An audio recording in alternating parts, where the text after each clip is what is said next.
आज संविधान निर्माता डॉक्टर भीमराव अंबेडकर की जयंती के पर्व पर भव्य कार्यक्रमों का आयोजन किया गया। इस मौके पर केंद्रीय वन पर्यावरण एवं जलवायु परिवर्तन मंत्री भूपेंद्र यादव और राजस्थान सरकार के वन एवं पर्यावरण मंत्री संजय शर्मा ने विशेष रूप से शिरकत की।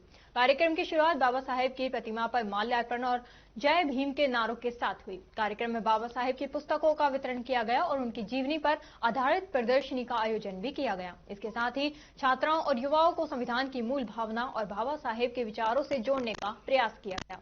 मीडिया से बातचीत में केंद्रीय मंत्री भूपेंद्र यादव ने कहा कि बाबा साहेब ने हमें सिर्फ संविधान ही नहीं दिया बल्कि सामाजिक समानता और विचारों की स्वतंत्रता का मंत्र भी दिया है। उन्होंने जानकारी दी है कि वे अंबेडकर छात्रावास गए और वहां आधुनिक लाइब्रेरी के निर्माण और छात्रावास के विकास हेतु 50 लाख रुपए की घोषणा की है। केंद्रीय मंत्री ने सूर्यनगर के खुदनपुरी और अंबेडकर सर्किल पर भी माल्यार्पण किया और बताया कि बहरोड सहित जिले के कई हिस्सों में अंबेडकर जयंती पर विशेष कार्यक्रम आयोजित हो रहे हैं। रामगढ़ के पूर्व विधायक ज्ञानदेव आहूजा के विवादित बयान पर प्रतिक्रिया देते हुए उन्होंने कहा कि भाजपा उनके बयान का समर्थन नहीं करती। गौरतलब है कि आहूजा ने कांग्रेस नेता टीकाराम जूली के मंदिर दौरे पर आपत्तिजनक टिप्पणी की थी, जिसे भाजपा ने अस्वीकार्य बताया। इस दौरान भाजपा द्वारा एक विशेष पुस्तक का विमोचन भी किया गया, जिसमें कांग्रेस पर डॉक्टर अंबेडकर के योगदान को नजरअंदाज करने के आरोप लगाए गए हैं। भूपेंद्र यादव ने कहा कि कांग्रेस ने बाबा साहेब को भारत रत्न नहीं दिया, न ही उनकी जीवनी और विचारों को प्रमुखता दी। उन्होंने विशेष रूप से पूर्व प्रधानमंत्री इंदिरा गांधी के कार्यकाल का जिक्र करते हुए कहा कि 1975 के आपातकाल के दौरान कांग्रेस ने संविधान को कई बार कमजोर करने का प्रयास किया। उस दौर में न केवल अभिव्यक्ति की स्वतंत्रता पर अंकुश लगाया गया, बल्कि आरक्षण संबंधी अधिकारों पर भी प्रभाव पड़ा।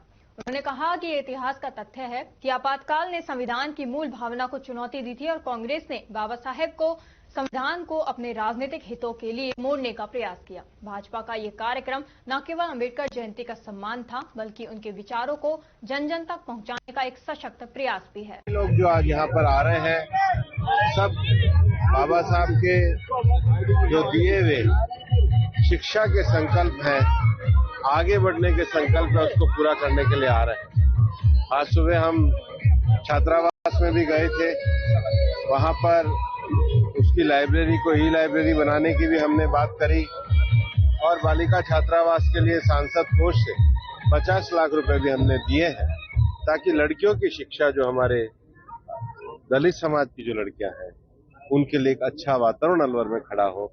हम निश्चित रूप से बाबा साहब के सिद्धांतों को लेकर के इस विषय पे आगे बढ़े। अच्छा, आज भाजपा ने एक किताब वितरित की है, यहाँ पर बांटी है भीमराव अम्बेडकर की जीवनी को लेकर। फिर आपातकाल से लेकर आरक्षण तक के मुद्दे पर कांग्रेस को घेरा है। एक तरफ गंगा जल के मुद्दे पे कहा रही है भाजपा की कांग्रेस राजनीति कर रही है। आपको नहीं लग रहा है कि भाजपा भी आज राजनीति कर रही है?